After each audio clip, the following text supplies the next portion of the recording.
गुप्त दरवाजा। भाग दो रवि की वापसी।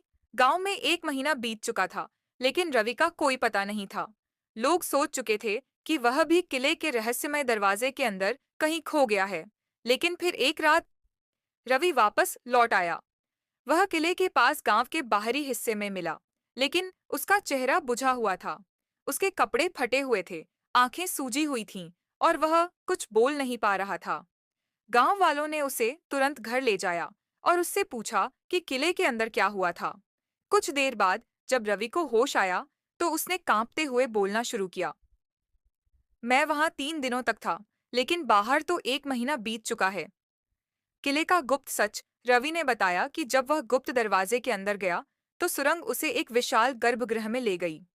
यह एक प्राचीन स्थान था, जिसके चारों ओर अजीब आकृतियां बनी हुई थीं, और बीच में एक पत्थर की मूर्ति थी।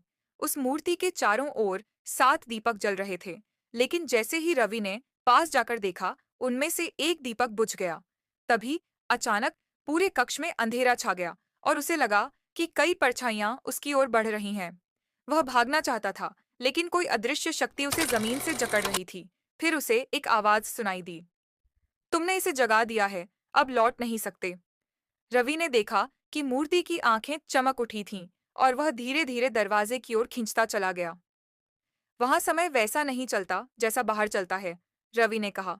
मैं 3 दिन अंदर था, लेकिन बाहर पूरा 1 महीना बीत गया। अब क्या होगा? रवि की बातें सुनकर गांव वालों को डर लगने लगा, लेकिन सबसे चौंकाने वाली बात यह थी कि गुप्त दरवाजा अब हमेशा के लिए खुल चुका था। हर रात उस दरवाजे से अजीब आवाजें आने लगीं, कभी किसी के फुसफुसाने की, तो कभी किसी के रोने की। अब सवाल यह था, क्या रवि सच में वापस आया था, या यह कोई और शक्ति थी जो उसकी जगह बाहर आ चुकी थी? आगे कहानी को देखने के लिए वीडियो को लाइक और चैनल को सब्सक्राइब करें।